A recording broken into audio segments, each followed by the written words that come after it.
The next domain that we are going to cover is the process domain, which contributes of 50% out of your PMP exam. The processes are grouped into 5 process groups, as we've talked about in 10 knowledge areas. That starts with the initiation and then planning, executing, and monitoring and controlling, and then finally closing.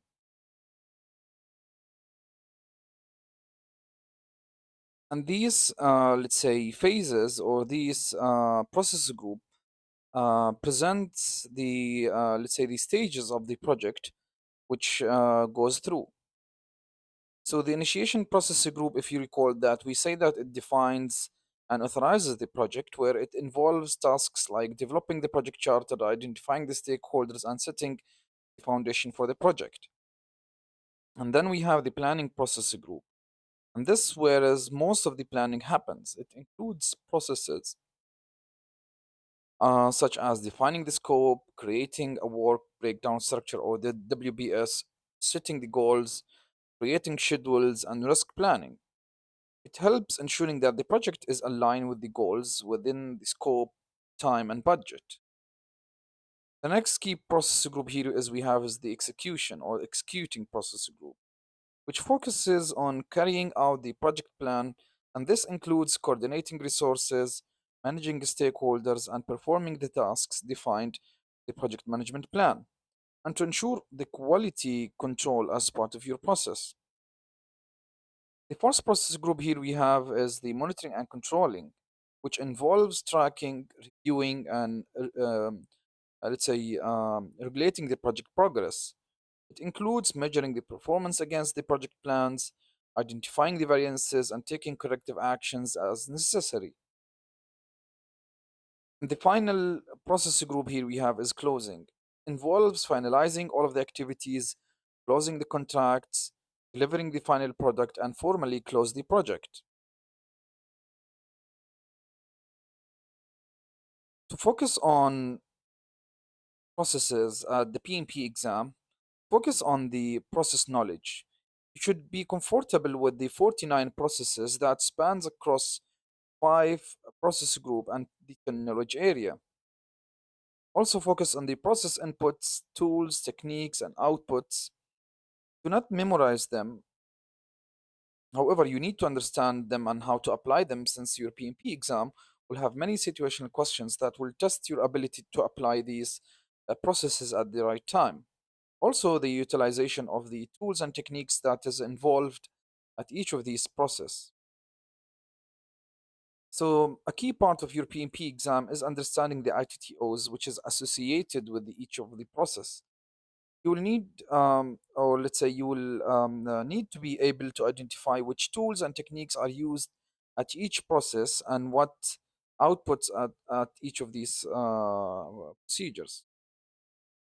The exam often tests your, let's say, ability to apply these processes to real world scenarios. You will be asked questions about which process should be used in a given situation or how project manager should respond to issues that arise in the project.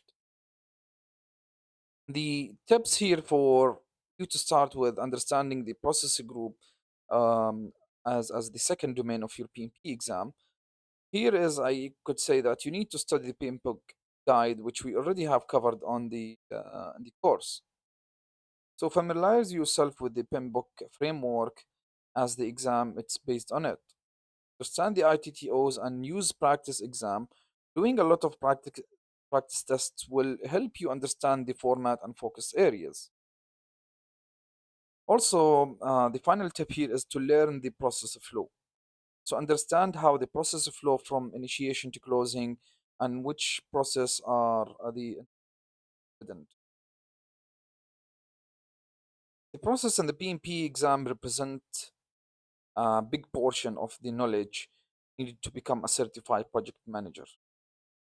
Having a clear understanding of the process group and knowledge area, along with the tools and techniques associated with each process, is crucial for passing your PMP exam.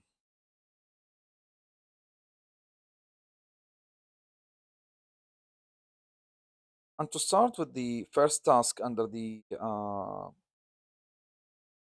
and the process group,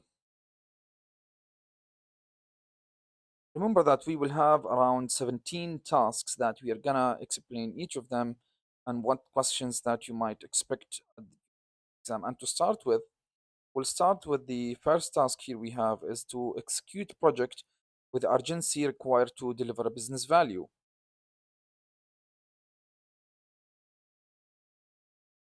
Delivering a business value is at the core of project management.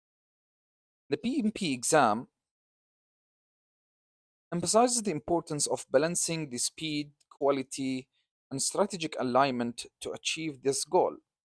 And this task assess your ability to execute projects with a focus on creating tangible and incremental value for the stakeholders. The first key enabler here we have as part of task one, domain two, which is the process, is to assess opportunities to deliver value incrementally. The exam may present scenarios requiring you to identify ways to break down deliverables into smaller, value driven increments. The correct answers here will highlight strategies such as iterative development, for example, where we have used agile sprints or phased rollouts and predictive methodologies.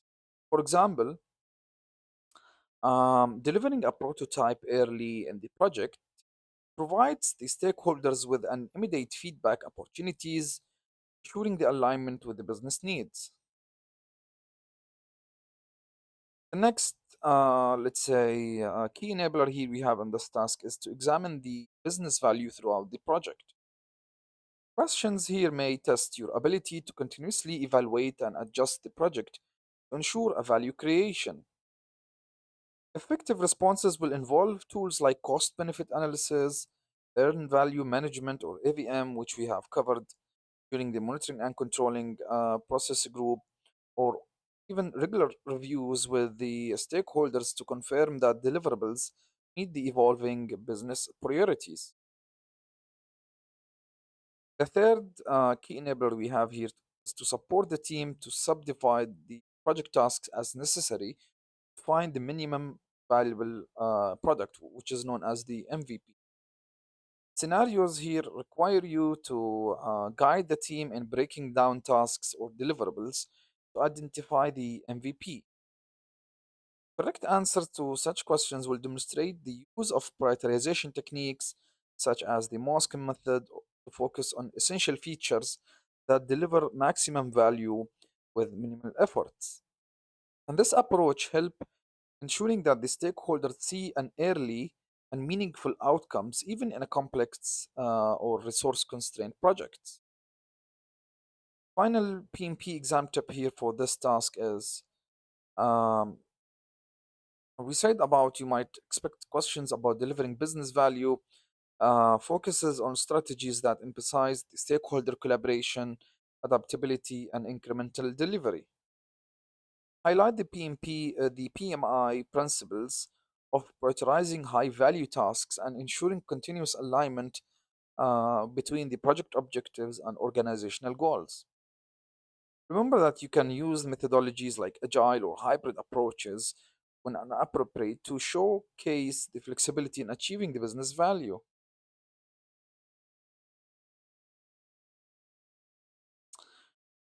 Now it's the time to go for the next task under the process domain, which is to manage communication.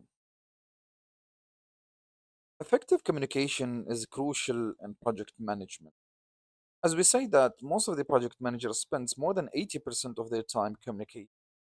So ensuring that the stakeholders remain informed and engaged through the project lifecycle. The PMP exam evaluates your ability to plan, execute, and monitor the project communication to maintain the alignment with the objectives and stakeholder expectations. The first key enabler we have in managing the communication task and the process group or the under process domain is to analyze communication needs for all of the stakeholders. The exam scenarios here may ask you to identify and evaluate stakeholder communication needs. The correct answers will involve techniques like stakeholder analysis and the use of tools such as a communication matrix to determine the specific information requirements of each of the stakeholders. For instance, the executive stakeholders may need high level summaries, while team members may require detailed task updates. Next key enabler we have here is to determine the communication methods, channels, frequency, and level of details for all of the stakeholders. And remember, when we were planning the project, we developed this communication plans, also the engagement plan. So both of these plans contribute, your understanding to these plans contribute um, uh, uh, contributes well to understand this, let's say, key enabler. And the questions here may test your ability to choose an appropriate communication method, like the emails or video conference dashboards. If you recall, when we discussed the formal methods and informal methods, so it comes based on the stakeholder preferences and the project context. Responses should demonstrate an understanding of formal or versus the informal communication and the importance of tailoring the frequency and level of detail to each audience. For example, here, maybe the daily stand up are suitable for agile teams, while monthly status report may be sufficient for the responses and predictive methodology. The third key enabler here we have is to communicate the project information and updates effectively.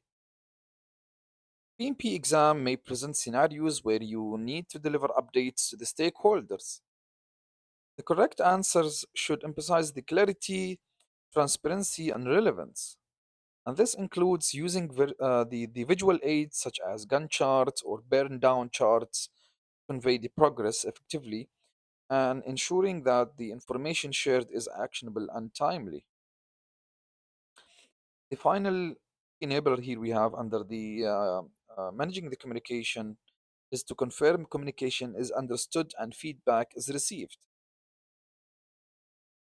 You might face some scenarios where the PMP exam will test your ability to validate the stakeholder, let's say, confirmation on the communicated information, let's say, and provide a feedback. The correct responses will involve active listening, follow up on questions, and techniques like rephrasing to confirm the understanding. Feedback mechanisms such as surveys, feedback forms are also essential to gauge the stakeholder satisfaction and identify potential misalignments. The final exam tip here for this task is we say that in the PMP exam, questions on communication focuses on tailoring your approach to meet stakeholder needs and ensuring the effective communication. Highlight the use of tools such as the communication management plan, engagement management plan also, which defines how, when information will be shared, and prioritize techniques that promote the clarity, understanding, and stakeholder engagement.